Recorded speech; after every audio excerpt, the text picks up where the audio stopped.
Հարգելի հայրենակիցներ, բարև ձեզ։ Այսօր կներեք մի քանի տեխնիկական շտկումներ անենք, մինչև մեր լսարանը հավաքվի եւ անցնենք բուն նյութին։ Օպս։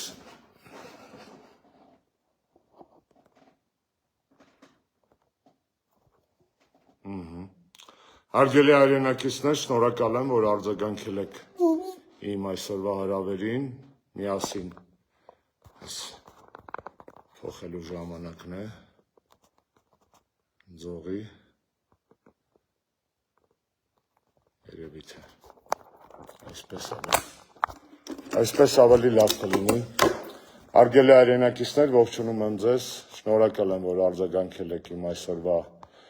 հրավերին, միասին քննարկելու քիչ առաջ Ստրասբուրգում ավարտված Արարատ Միրզոյանի հերթական հեքիաթասացությունը, մինչև մեր լսարանը հավաքվում է, ուզում եմ շնորհակալություն հայտնել ձեզ այս ուշադրության համար եւ իհարկե ուզում եմ շնորհավորել բոլորիս հայոց բանակի օրվա կապակցությամբ, երախտիկ հայտնել հայոց բանակի ակունքներում կանգնած իրենց կյանքը անուն հայրենիքի զոհաբերած մինչ այսօր խրամատներում մեր հայրենիքի սահմաններն արժանապատվությունը պահող հայ զինվորներին, աֆիցերներին, ղեկավար կազմին, ժամանակին բոլոր այն մարդկանց, ովքեր կայացրել են բանակը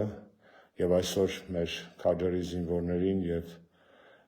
սպաներին, որոնք որ թույլ չեն տալիս, որ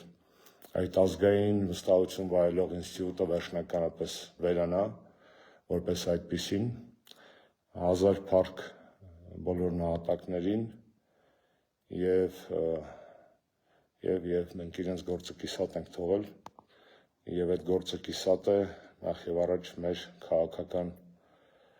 ժողովրդական հասարակական ինստիտուտների պատճառով, ոչ թե բուն բանակի, այդտեղ մեղքը մերն է։ Եվ այսպես այսօր Արարատ Միրզոյանը, հարգելի գործընկերներ, Ստրասբուրգում էր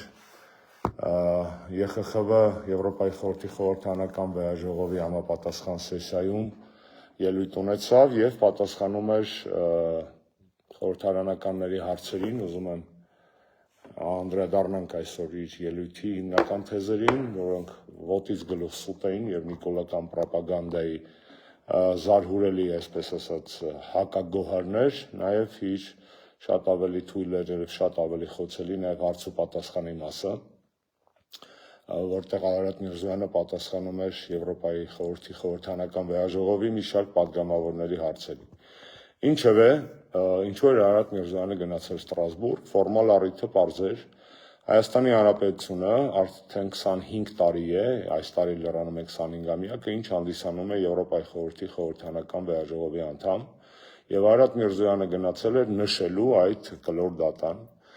Հիշեցնեմ, որ Եվրոպայի խորհրդի խորհրդանական վեհաժողովը Եվրոպայի խորհրդի կարևորագույն մարմիններից մեկն է, եւ Հայաստանը 2001 թվականին անդամակցեց Եվրոպայի խորհրդին, դա եղել է նախագահ Ռոբերտ Քոչարյանի օրոք, իսկ անդամության համար անհրաժեշտ բոլոր ռեֆորմների կատարումը հետո հիմնականում ընկել է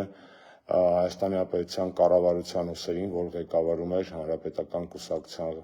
նախագահ լուսահոգի վարչապետ Անդրանիկ Մարգարյանը եւ այդ ուրեմն տանդեմն է իրականացրել Եվրոպայի խորհրդի անդամության հետ կապված բազմաթիվ ռեֆորմներ, պահանջներ, եվրոստանդարտներին մոտեցումներ, այդ ռեֆորմները շարունակվել են նաեւ նախագահ Սերժ Սարգսյանի օրոք, այդ ռեֆորմները իրենց մեջ ներառել են երկրի ժողովրդավարացման գործընթացից սկսած, վերջացած համանդրական բարեփոխումներ եւ այլն, բազում մեծ փաթեթ։ Եվ այսօր այդ նախկինների, այսպես ասած, իրենց կողմից այդքան չսիրված նախկինների աշխատանքի հերթական պտուղը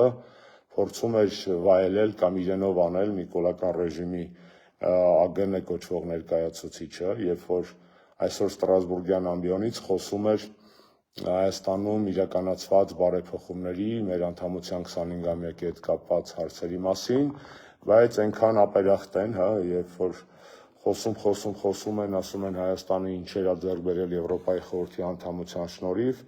եւ հետո այսպես ասած, վերագրում են իրենց այն փաստը, որ դե գիտեք, այս ամեն ինչը ձևական էր, մինչև 18 թվականին մենք չեկանք, այսինքն իրանք չեկան իշխանության, ու սարսափելի իր անբարոյականությամբ հերթական հակառեկորդը, այսինքն մենք այդ գործեր անենք, նախկին նախագահները, երկրորդ, երրորդ նախագահները այդ գործ անեն, այդ բարեփոխումները իրականացնեն, Եվրոպական խորհրդի ստանդարտներին համապատասխան անհրաժեշտ բոլոր փոփոխությունները անեն, Արարատ Միրզոյանը գնա այդ 25-ամյակի շրջանակներում ոչ միայն իրենց վերագրի այդ ամբողջ աշխատանքը, այլ մի հատ էլ ասի, որ դա լավ չէին անում, հիմա դե 18 թվականից մենք ավելի լավ ենք անում։ Ու սա որպես բարոյականության, ավելի շուտ անբարոյականության ցուցիչ, թե ինչպես կարելի է մաքսիմալ օգտվել նախկինների թողած պետական, վարչական, բարեփոխումային, արտաքին քաղաքական ժառանգությունից, ուտել այդ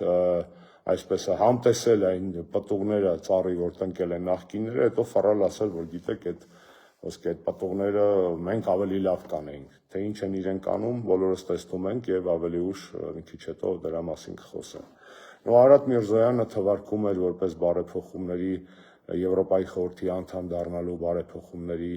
ցուցանիշներ, օրինակ այն փաստը, որ Հայաստանի քաղաքացիները կարողանում են դիմել եվրոպական դատարան իրենց իրավունքները պաշտպանելու համար, այն դեպքում եւ ենթադրենք անկախ դատական համակարգի կայացում եւ այլն, այն դեպքում որ բոլորս գիտենք, որ Հայաստանում ինչպես գրված էր ԱՄՆ պետդեպի մարդու իրավունքների համապատասխան տարվա զեկույցում, Հայաստանում դատական իշխանությունը քաղաքականացված է, կոռումպացված է եւ կախյալ։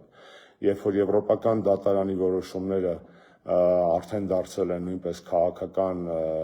գերակայությունների կամ ճաշակի արտացոլման խնդիր եւ եվրոպական դատարանի որոշումների մի մասը Հայաստանը լիարժեք չի կատարում Նիկոլ Փաշինյանի օրոք, երբ որ Եվրոպայի խորհրդի անդամ դառնալու պարտավորություններից մեկը նաեւ մարդու իրավունքների պաշտպանի ինստիտուտի ներդրումն էր, ինչ այսօրվա ՄԻՊ-ը խայտառակ մի տիկին է, կապ չունի, կարող է նաեւ պարոն լինել, ստեղ բացարձակ գենդերային չի խնդիրը, խայտառակ մի կերպար է, կույր, փակ ականջներով, խուլ եւ համր նիկոլական ռեժիմի սպասարկում տիկին, նորից կրկնեմ, տիկին բառը այստեղ զուտ դիմելաձև է, ոչ թե գենդերային, այսպես ասած, թիրախավորում, որը իբր եղել է գերազանցիկ, ավելաված ուիլիկ լիներ, բայց նորմալ մարդ մնար, կարողանար ժամանակին արձագանքել եւ ճիշտ օրինակ Նարեկ Սամսոնյանի հացադուլի հետ կապված խայտառակ պատմությանը, սրբազանների ձերբակալություններին, մնացած բոլոր քաղբանտարկյալների հետ կապված խնդիրներին եւ այլն եւ այլն։ Այսինքն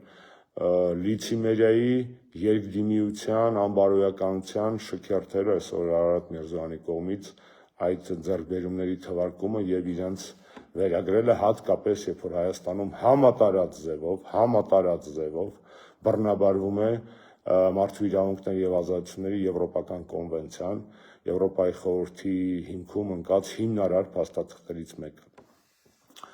Ինչևէ, Արարատ Միրզոյանը իր ելույթում բնականաբար այդ ճոռոմաբանություններից հետո 18 թվականի մասին, որոնք արդեն ворցկում են առաջացնում իրենց կատարմամբ եւ երբ որ տեսնում ես թե ինչ վիճակում է երկիրը 8 տարի անց եւ ոնց են այսօրվա իշխանավորները խաբել 18 թվականին Հայաստանի քաղաքացիներին, հայ ժողովրդին ինչեր էին խոստանում եւ ինչ բերեցին մեր գլխին,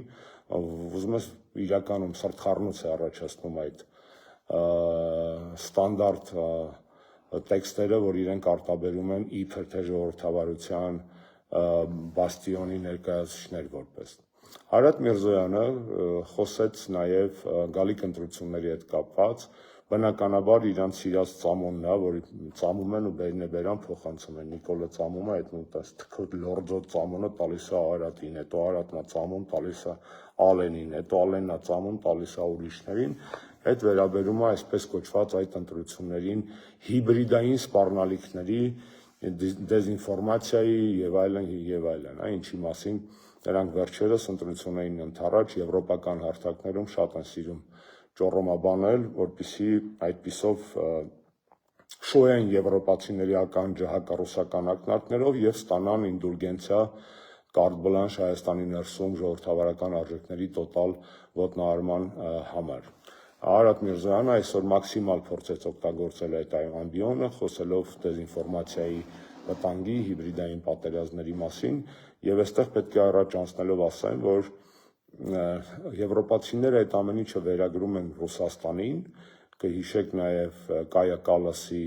հայտնի, այսպես ասած, ուղերձառային, որ Ռուսաստանը հիբրիդային պատերազմ է անում Հայաստանի դեմ, Մոլդովա 2-15 միլիոն եվրո եւ այլն, բայց հերթական անգամ Հայաստանի ռեժիմի ներկայացուցիչները ակնարկելով ռուսների մասին որպես վտանգ, այսպես ասած հիբրիդային պատերազմի, հերթական անգամ 3 անգամ խուսափում են ուղիղ ասել, որ արդյոք այդ հիբրիդային պատերազմի վտանգը ռուսներից է թե ոչ։ Եվրոպացի երկու պատգամավոր, նախ Արարատ Միրզոյանը, երբ որ խոսում էր հիբրիդային վտանգների մասին, այդպես էլ պլոճիկ չունեցավ, խիզախություն կամ ազնվություն կամ եսիմ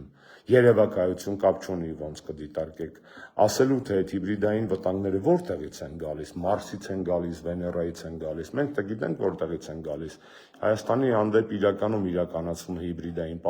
հիբրիդային պատերազմը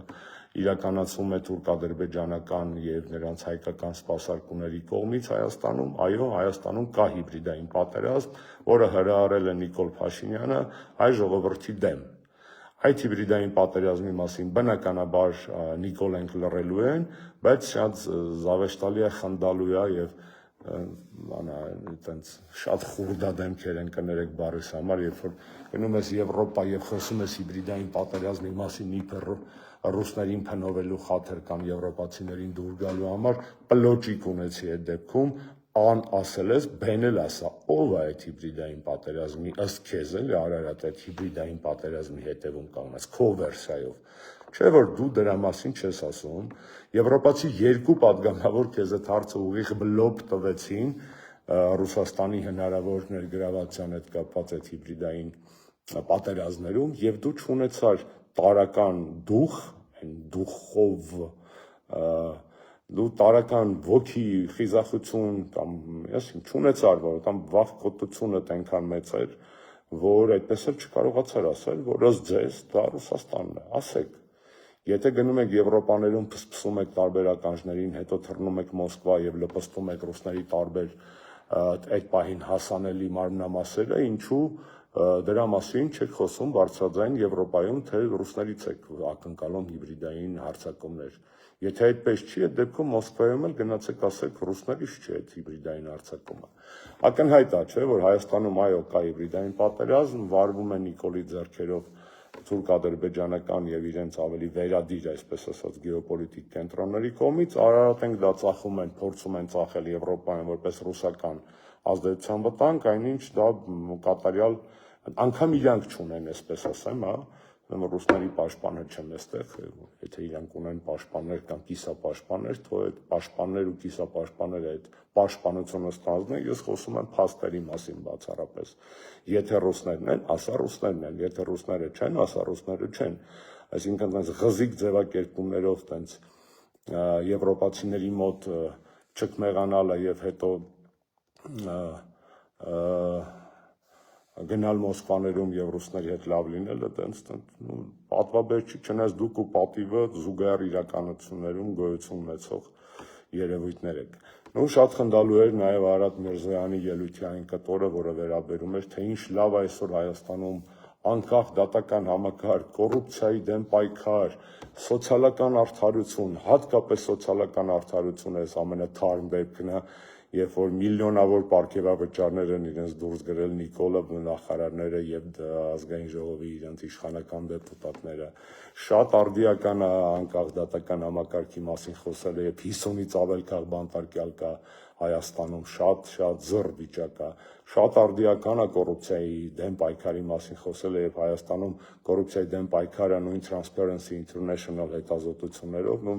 նոր է այս տարի հրապարակի երևի փետրվարին դոփումա տեղում, եթե իսկ նախորդ տարիներին նահանջել է, շատ տպավորիչ է, երբ որ Արարատը խոսում է Հայաստանում ժողովրդավարության մակարդակի մասին, իսկ իդեմ հաոսը մեր շարունակում է դիտարկել որպես հիբրիդային ռեժիմ, ինչպես նաև էկոնոմիստը, այսպես ասած, վերլուծական կենտրոնները, շատ տպավորիչ է ամեն ինչ, պարզապես բախտներդ բերել է ձեր այդ տեղի Ստրասբուրգյան աուդիտորիայի ճնշող մեծամասնությունը, ձեր նման սկզբունքները վաճառած կամ ձեր նման չէ, կներեք, վիրավորեցի իրենց։ Ձեզ որպես սկզբունքները վաճառած մարդկանց օգտագործող մարդիկ են եւ այդտեղ ինչ ֆալշ նոտա էլ երգեք, ինչ կաստրատել լինեք այդ պահին, մեկը վեր են կենալու եւ բղավելով ձեզ ծափարելու են, հարցը դա չի բացարձակ, թեպետ ասեմ, որ Արարատ Միրզոյանին չծափարեցին։ Ու դա ձեռի հետ, կարեն եւ ծափարեին, ուզում եմ ասեմ, այդպես բացարձակ խնդիր չկա։ Շատ զավեշտալի էր, երբ որ Արարատ Միրզոյանը ներկայացնում էր Հայաստան-Եվրամիություն հարաբերությունների ներկայիս ընթացքը եւ ուրեմն որպեսզի դրան կոմպլեքսավորված տպեն են, չէ՞ սա, գիտեմ որ այն բան գործը տապալել են խայտարակ վիճակա բոլոր ուղղություններով, բայց որպեսզի իրանք ես այսպես ասած փուճուրիկ էգոն փորձեն տենց խաղալ դրա հետ եւ ինքնաբավարարվել իրենց էգոյի բորբոքումները առաջացնելով, ասում է Հայաստան-Եվրամիություն գործընկերության ռազմավարական օրակարգ ենք ստորագրել, որը եկել է, ուզում եմ բառացի ձեզ ասեմ, complementing SEPA, այսինքն որը ի լրումը SEPA-ի է։ Ну կատարյալ սուտ, էլի, դե ես հասկանում եմ, կարող է ձեզ այս դետալները առաջին հայացքից չհետաքրքրեին կամ ականջ չսղոցեին, բայց ես սուտ քաղաքականության մեջ բացարձակ սլուխ չունեմ երաժշտության մեջ, բայց քաղաքականության մեջ որոշակի սլուխ ունեմ, բացարձակ չի, բայց շատ բարձր է։ Եվ երբ որ Արարատ Միրզոյանը նման հիմարություններ է խոսում, մասնագիտական առումով հիմարություններ, իրավական առումով հիմարություններ, միջազգային իրավունքի տեսակետից հիմարություններ, պարզապես տենց նորից հերթական անգամ զարմանում եմ, թե սրանց լկտիությունը, լպիրշությունը, անբարոյականությունը, սահմաններ արդյոք չի ճանաչում ընդհանրապես։ Ուրեմն այդ այսպես կոչված strategic agenda of EU-Armenia partnership հույն հենց բուն տեքստում ժողովուրդ ջան մի քանի տեղ գրած է, որ սա ոչ թե SEPA-ի շարունակը, ոչ թե SEPA-ի ի լրումն է, այլ փաստաթուղթը բխում է SEPA-ից։ Խի են դրանք այդպես անում, շատ պարզ, որովհետև SEPA Սերժ Սարգսյանի արտաքին քաղաքականության աներկբա ձեռքբերումն է։ Այն ձեռքբերումն է, որ ինչքան էլ իրանք հիմա ճղում են տարբեր եվրոպական մայրաքաղաքներում, տարբեր ապուշ օրենքներ են ընդունում եվրոպական ինտեգրման եւ եսի ինչերի մասին, SEPA-ից են կողմ, որպես իրավապայմանագրային հիմք, որպես բարեփոխումների քարտեզ, որևէ այլ բան ստանալ չեն կարող։ Եվրոպական միությունը այլ իրավական շրջանակ Հայաստանի գործող ռեժիմին անկախ նրանց բոլոր այս բաներից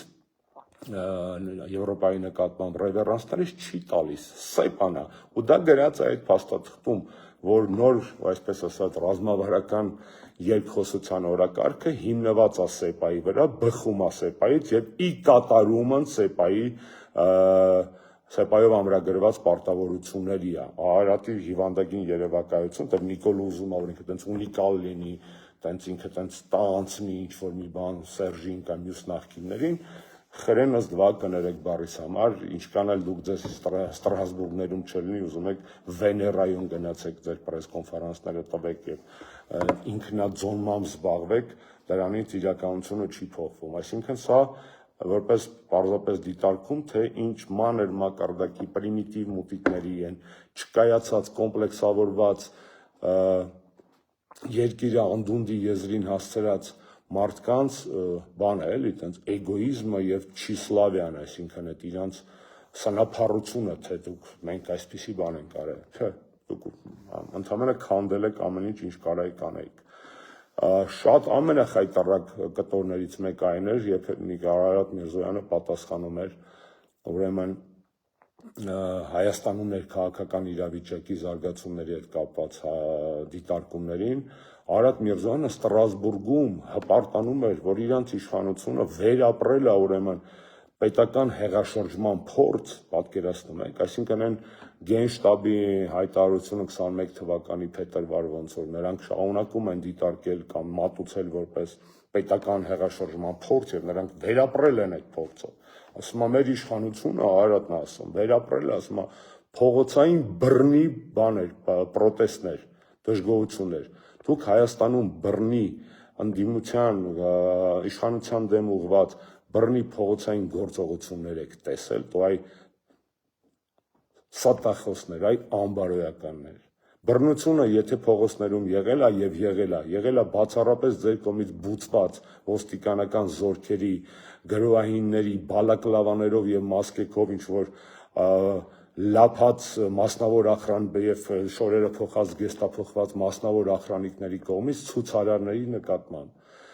տարաբնույթ գրանատներով, որոնք արգելված էին օգտագործման մարդկանց ուրեմն ծեծելով, բռնաճնշումների ենթարկելով, փակելով, թունավորելով տարբեր գազերով, վիրավորումներ հասցնելով եւ այլն եւ այլն։ Այո, Հայաստանի փողոցային պայքարը եղել են բռնություններ, բայց այդ բռնությունների հեղինակը եղել եք դուք, երբ որ բռնի բիրտ ապօրինի ուժով փորձել եք ճնշել հայ ժողովրդի արդարացի ցասումը, փորձել եք ճնշել հայ ժողովրդի արդարացի բողոքը եւ այդ կեղտոտ Ալիևյան մեթոդներով եք պայքարել ձեր ընդդիմախոսների եւ հայ ժողովրդի դեմ Երևանի փողոցներում։ Եվ կեղտոտ ու նողկալի է, երբ որ քեզ ներկայացնող քո երկիրը ցավոք սրտի առայսօր այդպես է ներկայացնող այսպես կոչված արտգործնախարարը գնում եւ ասում է, որ փողոցային պայքարը եղել է բռնի։ Կեղտոտ է դա զզվելի է, դուք անկման հատակ չունեք։ Այսինքն հասկացաք, չէ, գնացել է Արարատ, այնտեղ հաջորդ կտոր է այդ ներքին բաների հետ կապված, ուրեմն եվրոդեպուտատներից մեկը կոնսերվատորների եւ ռեֆորմիստների խմբից ICR-ից հարց տվեց սրան,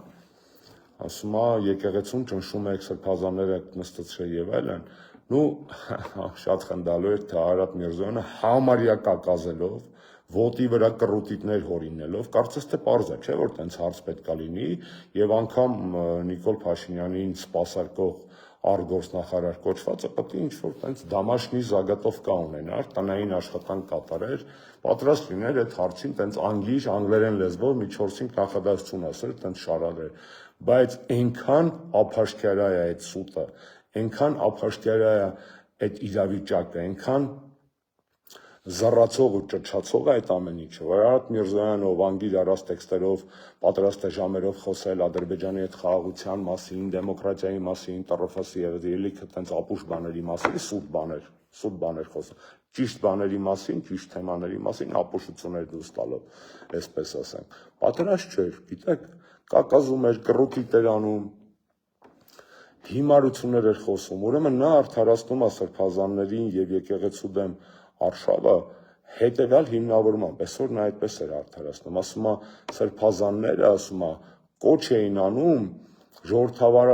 ճանապարհով ընտրված իշխանությունների բռնի հեռացման եւ սպանությունների կոչ էին անում։ Պատկերացնում եք, արտգործնախարարը, որը ներկայացնում է Հայաստանը, գնացել է Ստրասբուրգ, եվրոպացի դեպուտատների հարցերին պատասխանելիս կատարյալ բացարձակ բարոյականության սահման չունեցող սուտ է խոսում, Բագրատ Սրբազանն է նստած քեզ սպանելու կոչեր անելու համար, Միքայել Սրբազանը, Մկրտիչ Սրբազանը, Արշակ Սրբազանը, բայց ճշտախոս դուխով տղա ես, արո, հելներ ասեի, որ Արշակ Սրբազանը նստած է, որտեղ 18 թվականին ես իմ ինչ բիչոկ եք, ինչ որ հայտնաբերի, ինչ որ մի ուսապարկում, այդ բիչոկն էլ ըստ մամուլի չկա, պլանով բիչոկ էլի։ Բայց պատմեիր, որ Արշակ Սրբազանը նստած է, որովհետև դուք իր ջեբը, այսպես ասած, պլանով բիչոկ եք փորձում ճխտել, որպես իրավական հիմք ձեր բաների համար, ապօրինությունների համար։ Բա ասա, որ Բագրատ Սրբազանի եւ մյուսների գործերով այդ ձայնագրությունները, որը տենց հոլիվուդյան PR-ով մատուցեցիք Marvel ստուդիայով, բան տենց 3D fantasy գրինով նկարած եւ այլն, պարզվեց տուպը մոնտաժ է, կեղտոտ, բիրտ մոնտաժ է եւ մանիպուլյացիա։ Բա ասեի, որ Միքայել Սրբազանի գործով, որ մարդուն նստացրել եք արդեն 6 ամիս է, եթե ոչ ավել, նստած է Միքայել Սրբազանը, նստացրել եք մի տարվա վաղեմության ինտերվյուի համար, որի կապակցությամբ դատախազությունը ըստ Դանիել Յոնիսյանի գրած նամակի ժամանակին հիմքեր չի տեսեք քրգործ հարուցելու։ Բա Մկրտիչ Սրբազանի գործով էլ ասեիր, որ մեղադրում եք այդ մարդուն նրա մեջ, որ իբր երկու ձեր ջեբը մտած շնիկներին կարկալույց եղած նախկին հոգևորական երկու շնիկներին իբր բան արել ու ղորթելա դեպի ընդդիմության ցույցեր։ Բա խոսա, արո, հիմա խոսա դեմդ փոսա, այս վիճակն է, արո, խոսա, դրա մասին խոսա։ Գնալ հասնել այնտեղ, տես լացակումած ասում, պատկերացնում եք, ասում, սրբազանները, այդ որ նստած են, ասում, բռնի ձևով ժողովրդավարն եղանակով ընտրված իշխանություններին հեռացնելու եւ սպանելու կոչեր էին անում, ասում, այդ թվում ինձ։ Արա, քեզ մի հոգի մարդ է անուղղակի ձևով փորձել սպանել, դու դա լավ գիտես, երբ որ նոյեմբերի 9-ի լույս 10-ի գիշերը միակն էիր, որին Պաչիմուտը շատ պրոֆեսիոնալ ախրանան, իսկ օտաղեքը շատ պրոֆեսիոնալ էին ազգային ժողովի նախագահի ախրանան, Պաչիմուտը վդրուկ քեզ տարան գազազած մարդկանց միջով ճամփով, երբ որ բոլորը բունկերներում էին, են ալեն ոչ Մոսկվա էր փախե, Նիկոլը ես իմ գենշտաբի բունկերում էր, մենակ քեզ դայաղարին գազազած ջղայնացած մարդկային ամբոխին։ Այդ ոնց եղավ, ոնց չեղավ, այսինքն եթե քո նկատմամբ սպանության փորձել եղել է, ապա սխալ ուղղությամբ ես փնտրում այդ պատվիրատուներին, դրանք հաստատ եկեղեցում չեն, հարո։ Դու լավ գիտես որտեղ են։ Թե վաճառել ես քեզ խիղճդ, եթե ունեիր մնացուկները խղճի, թասիբի, թանուն ինչ-որ մի եսիմ ինչի, պաշտոնի կամ եսիմ ինչի, կամ $1 միլիոն դոլարանոց վարկի, չգիտեմ, ինչի են դիմաց ես վաճառել, ամենայն դեպս կեղտոտ ձեռները հեռու տարի եկեղեցուց, հասնել Ստրասբուրգ, օգտագործել այդ բարձր ամբիոնը եւ այդ բարձր հրապարակը ցեղ շպրտելու համար քեզանից միլիոնապատիկ արժանավոր մարդկանց ուղղությամբ, ինչպիսին Բագրատ Սրբազանը, Միքայել Սրբազանը, Արշակ Սրբազանը, Մկրտիչ Սրբազանը եւ մյուս կալանավորված հոգեվորականները եւ աշխարհիկ մեր գործընկերներ ու ընկերները, դա խայտարակություն է։ Եվ սովորի էլի անգիր մի 2-3 նախադասություն անգիր սովորի, որ մյուս անգամ տենց կռուտիտ ու կակազել ու տենց լեզուտ չպապանձվի անկարծը սուտ ես խոսում, գոնե պարապած սուտ խոսա, կրկնակի խայտարակ ես լինում։ Կներեք։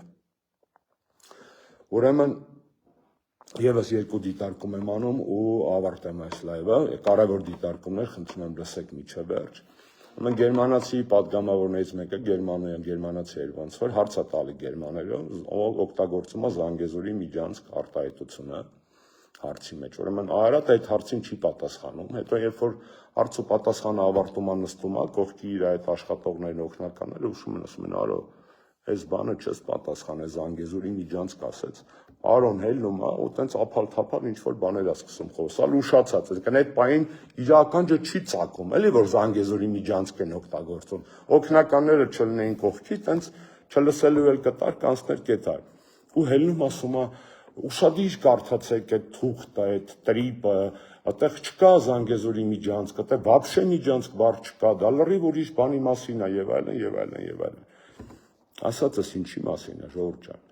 Ամբողջ աշխարհով այն ինչ որ մեզ մատուցում են որպես տրիպ, ինչքան էլ Արո ենք, Նիկոլ ենք, Պողոսներ, իրանց 5-րդ կետը ճղեն, որ դա Զանգեզուրի միջանցք չի, ամբողջ եվրոպական, ամերիկյան, то даже ռուսական, քաղաքական, քաղաքագիտական, վերլուծական գրականությունը, միտքը, բանը դա դիտարկում է որպես Զանգեզուրի միջանցք։ 1000 անգամ ասել եմ, եթե Ախուրյանցի Անոյի անունը դնում ես Ժոզեֆինա, նա չի դադարում Ախուրյանցի անո լինելուց ու դառնում տենց Նապոլեոնի սիրուհի կամ սիրած կին։ Եթե անունը դնում ես Կլեոպատրա, նա չի դառնում եգիպտական թագուհի եւ խոսքի Մարկ Անտոնիոյի սիրուհի։ Չէ, նա մնում է Ախուրյանցի անո, ինչքան այդ միջանցքի ցավոք սրտի անունը դրեք տրիպ, եսի ինչ ուզում եք դրեք, նա չի դադարում հասարակական, եվրոպական, ամերիկյան, քաղաքական, քաղաքագիտական, ռուսական շրջանակներում դիտվել որպես Զանգեզուրի միջանցք, ժողովուրդ ջան, ամբողջ աշխարհը դա արդեն այդպես է դիտարկել։ Ինչքան էլ ձեզ Նիկոլը խափի, ֆրցնի, ասի տեքստումը տենց չի գրած, տեքստումը նենց է գրած, Պողոս է գրած, Պետրոս է գրած, դա այդպես չի։ Փաստացի դա այն է, ինչի մասին մենք ձեզ զգուշացնում ենք առ այսօր։ Դա Ալիևն էլ է ասում, ցավոք սրտի, ասում է, որ Անունը ինչ ուզում եք դրեք, դա Զանգեզուրի միջանցք է։ Եթե Հայաստանի իշխանությունները այդքան լսում են, այդքան հարգված են այդ իշխանությունները դրսում, բախի ոչ մի շրջանակ իրանց հորդորը, խնդրանքը, աղաչանքը չի ընդունում ու չի դադարում այդ բանը կոչել Զանգեզուրի միջանցք։ Արագ ինձ ասեք, Նիկոլ, Արարատ, եթե դուք այդքան հարգված եք, եթե դուք այդքան սիրված եք, այդքան հեղինակություն եք, եւ ոչ թե կամակատար գեոպոլիտիկ ստրուկ կամ խամաճիկ, եթե ձեր խոսքը գոնե այսքան արժեք ունի, խիչ ձեզ չեն լսում ու չեն դադարում ձեր սիրած եվրոպական կամ ամերիկյան վերլուծական կամ քաղաքական շրջանակները այդ կտորը, որը դուք ստորագրել եք տրիպ անվան տակ, չեն դադարում կոչել Զանգեզուրի միջանցք։ Եվ այստեղ մի կարևոր ասինիլ է ռուսի ասած, էլի։ Այն որ ասում եք Ալիևը ներքին լսարանի համար է ասում, գյոք չա, կամ ես իմ 300,000 ադրբեջանցի կամ արևմտյան Ադրբեջան, կարող է դուք եք ներքին լսարանի համար, պրոստը տուպը Զանգեզուրի միջանցքը տրիպ կոչում ու վերջ։ Կարող է դուք եք, հենց կարող է չէ, դա ռետորական հարց չի, դա պատասխան ունի, այո։ Կարող է դուք եք դա ընդամենը ներքին լսարանի ականջներին լապշա կախելու գործընթացի շրջանակներում այդ ապուշությունները մարդկանց ֆրցնելու շարունակում այդ ձեր գործողությունները մանիպուլյացիոն։ Այո, դա դուք եք անում, դա դուք եք ներքին լսարանի համար հիմարություններ խոսում, որովհետև ձեր խոսքը անգամ դուք այնքան եք ընկել, որ ձեզ օգտագործելուց անգամ ձեր խնդրանքները հաշվի չեն առնում եւ շարունակում են այդ ամեն ինչը կոչել այնպես, ինչպես կոչում են։ Այս պարագայում ինչպես ԵԽԽՎ դեպուտատ ասեց Զանգեզուրի միջանցք, իսկ դու արո, դաժե այդ պահին քաղաքականջը դա չծակեց եւ եթե չլներ քո ստաֆը, չբզեր քեզ, չբշտեր, դու այդ հարցին չէիր էլ պատասխանելու։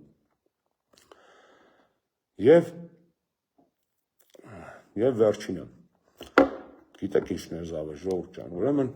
Եվրոպայի խորհրդի խորհրդանական վեհաժողովում Ադրբեջանը անդամ չի։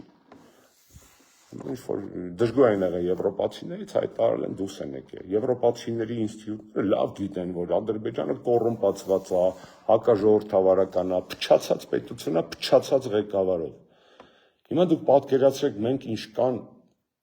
ոչ մի բան ենք որպես պետություն, եւ մեզ ներկայացնող մարդիկ ինչքան ոչ մի բան են, որ